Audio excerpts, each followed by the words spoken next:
కారణం ఏంటంటే మన రాజమండ్రి నగరంలో ఉన్న ప్రజల్ని అయ్యా ప్రజలారా మీ గాఢ నిద్రలోంచి మేల్కోండి, రాజమండ్రిలో ఉన్నటువంటి ప్రభుత్వ సంస్థలన్నీ కూడా జెండాపై కబ్బిరాజు లేచిపోతున్నాయి, మీరు నిద్రపోతే ఏమి ఉండవు ఇక్కడ ఏమి మిగలవని చెప్పి చెప్పడం కోసం చెప్పి వేళ పత్రికా విలేకరుల సమావేశం ఏర్పాటు చేయడం జరిగింది. మన ఉమ్మడి ఆంధ్రప్రదేశ్లో మనకి పొట్టి శ్రీరాములు తెలుగు యూనివర్సిటీ అని హైదరాబాద్లో పెట్టడం జరిగింది. 10 సంవత్సరాలు ఉమ్మడి రాష్ట్రాల్లో కంబైన్డ్గా రన్ చేసుకునే అవకాశం ఉంది. 10 సంవత్సరాలు అయిపోయిన తర్వాత ఎవరితో కాదు వాళ్ళే, మీ రాష్ట్రంలో ఏంటి మీరు, మా రాష్ట్రంలో మీరు రన్ చేసుకుంటామని అన్నారు. మొన్న రీసెంట్గా జరిగిన పొట్టి శ్రీరాములు తెలుగు యూనివర్సిటీలో జరిగిన అడ్మిషన్స్లో మన రాజమండ్రిలో ఉన్నటువంటి పొట్టి శ్రీరాములు విద్యాపీఠానికి సాహితీపీఠానికి అడ్మిషన్స్ ఇవ్వలేదండి. ఏంటంటే మీకు మాకు సంబంధం లేదు అన్నారు. ఈవేళ రాజమండ్రిలో ఉన్నటువంటి పొట్టి శ్రీరాములు సాహితీ విద్యాపీఠానికి 16 ఎకరాల ల్యాండ్ ఉంది, బ్రహ్మాండమైనటువంటి బిల్డింగ్స్ ఉన్నాయి. ఇవన్నీ కూడా దీన్ని పీఠాన్ని తీసుకెళ్లి తిరుపతిలో పెట్టాలని చెప్పి ఒక ప్రపోజల్ తోటి ఆల్రెడీ గవర్నమెంట్ తిరుపతిలో ఒక ల్యాండ్ కూడా 8 ఎకర్స్ తీసుకోవడం జరిగింది. మన రాజమండ్రిలో ఉన్నటువంటి ఈ పొట్టి శ్రీరాములు తెలుగు సాహితీ పీఠం పోవడం అంటే మరి మనకి చాలా బాధాకరమైనటువంటి విషయం. అంటే రాజమండ్రిలో అంటే ఒక సాంస్కృతిక రాజధాని, ఇది తెలుగు యూనివర్సిటీలో ఉండాలి అంటే రాజమండ్రిలోనే ఉండాలి. ఈ ప్రభుత్వాన్ని డిమాండ్ చేసేది ఏంటంటే ఈ విద్యాపీఠాన్ని మీరు యూనివర్సిటీగా మార్చి రాజమండ్రిలోనే ఇక్కడే కంటిన్యూ చేయాలని చెప్పి ప్రభుత్వాన్ని డిమాండ్ చేస్తున్నాడు. ఎందుకంటే university already Potti Sriramulu university Hyderabad పోయింది కాబట్టి ఇక్కడ ఉన్నటువంటి పొట్టి శ్రీరాములు విద్యా సాహితీ పీఠాన్ని ఒక యూనివర్సిటీకే కన్వర్ట్ చేసి ఈ రాజమండ్రిలోనే కంటిన్యూ చేయాలి. మీరు ఎవరి పేరు పెట్టుకుంటారో పెట్టుకోండి, పొట్టి శ్రీరాముల పేరు తీసేసి ఎన్టీ రామారావు పేరు పెట్టుకున్నా మాకు అభ్యంతరం లేదు, కానీ ఇక్కడ మాత్రం తెలుగు యూనివర్సిటీ అనేది రాజమండ్రిలోనే ఉండాలి. ఆల్రెడీ ల్యాండ్ ఉంది, బిల్డింగ్స్ ఉన్నాయి కాబట్టి ఇక్కడే కంటిన్యూ చేయాలని చెప్పి మొట్టమొదటి డిమాండ్గా మేము తెలియజేస్తున్నాం. రెండోది ఏంటంటే మొన్నే మా సర్మిలా మేడం గారు స్టేట్మెంట్ ఇచ్చారు. ఏవైతే ప్రభుత్వ మెడికల్ కాలేజీలు అని చెప్పి మన రాష్ట్రానికి కొత్తగా శాంక్షన్ అయ్యో అందులో 5 కాలేజీలు అక్కర్లేదని చెప్పి చంద్రబాబు నాయుడు గారు సెంట్రల్ గవర్నమెంట్కి all India medical council letter రాయడం జరిగింది, మా వల్ల కాదు అక్కర్లేదని.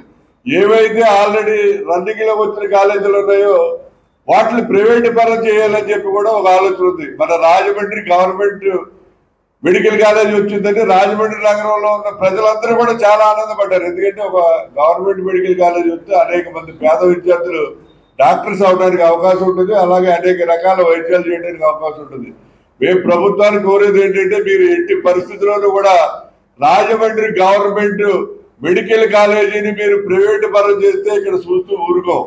అంతకుముందు మనకి ఒక ఎంపీ గారు వచ్చాడు, మురళీమోహన్ గారు అని సినిమా యాక్టర్, కొన్నాళ్ళు రాజమండ్రి ఎంపీగా చేశాడు.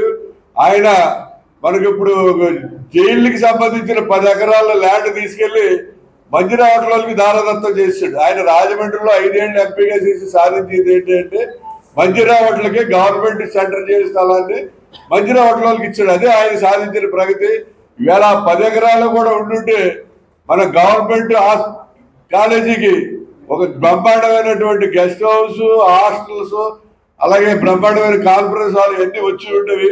అతను చేసిన తప్పు వల్ల ఈవేళ గవర్నమెంట్ కాలేజీకి 10 ఎకరాల ల్యాండ్ తక్కువైపోయి ఫెసిలిటీస్ తక్కువైపోయే పరిస్థితి కూడా ఏర్పడింది. గవర్నమెంట్ కాలేజీని మాత్రం ప్రైవేట్ పరం చేసి ఎవరికో ఇచ్చేస్తాం మా సపోర్టర్స్ కంటే మాత్రం ఊరుకునే పరిస్థితి ఉండదు. స్టేట్ వైడ్ మేము ఉద్యోగం చేయడం కూడా జరుగుతుంది. తర్వాత మూడోది ఏంటంటే రాజమండ్రిలో జాతీయ వ్యాధి నిరోధక కేంద్రం అని చెప్పి ఉందండి. మన రాష్ట్రానికి సంబంధించి రాజమండ్రిలో వేవర్స్ కాలనీలో లెపర్సీ కానీ, పైలేరియా కానీ, మలేరియా కానీ వీటన్నిటికీ సంబంధించిన వ్యాధులకి మన రాష్ట్ర వ్యాప్తంగా ఏమన్నా ట్రీట్మెంట్ చేయాలన్నా, క్యాంపులు రన్ చేయాలన్నా ఒక ఈ హాస్పిటల్ ఇక్కడ వేవర్స్ కాలనీలో పెట్టారు. మొన్న నేను అలా కారు వేసుకుని ఆ రోడ్లో వెళ్తుంటే టూలెట్ బోర్డు పెట్టారు. నేను ఆఫ్ చేసి ఆ ఇంటి వాటర్ రావాలంటే మనకు తెలిసిన ఏంటి టూలెట్ బోర్డు పెట్టా ఇంటికంటే డాడీ ఈ దుకాణం ఇక్కడ ఎత్తేస్తున్నారు, మంగళగిరి తీసుకుపోతున్నారు అన్నారు. ఏం చేస్తున్నారు? ఎమ్మెల్యేలు ఎంపీలు నిద్రపోతున్నారా? ఏం చేస్తున్నారు? మనకి జాతీయ వ్యాధి నిరోధకం అనేది బోధకాలకు ట్రీట్మెంట్ చేయించుకోవాలన్నా, మలేరియాకి ట్రీట్మెంట్ చేయించుకోవాలన్నా, లేకపోతే లెపర్సీ వాళ్ళకి ట్రీట్మెంట్ చేయాలన్నా, ఏం చేయాలన్నా కూడా రాజమండ్రి నుంచే క్యాంపులు రన్ చేసేవారు. అటువంటి హాస్పిటల్ తీసుకెళ్లి మంగళగిరిలో పెట్టుకుంటారంటే ఏదో కబుర్లు చెప్తారు ఎమ్మెల్యే కానీ, ఎంపీ కానీ. మరి ఆ షిఫ్ట్ అయిపోతుంటే ఎలా నిద్రపోతున్నారా ఏంటి అనేది కూడా ప్రశ్నిస్తున్నాం.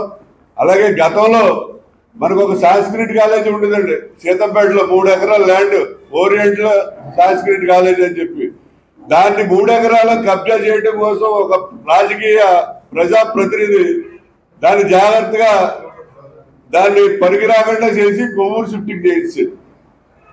దాంట్లో యమాయములు మధుర కృష్ణమూర్తి శాస్త్రి, విశ్వనాథ గోపాలకృష్ణ గారు వీళ్ళందరూ కూడా పెద్ద పెద్దోళ్ళు రాష్ట్రపతి అవార్డు పొందిన 8 మంది అక్కడ ప్రిన్సిపాల్స్ గా పనిచేశారు. అలాంటి దాన్ని తీసుకెళ్లి కొవ్వూరు షిఫ్ట్ చేసి 3 ఎకరాలు బేరం పెట్టారు.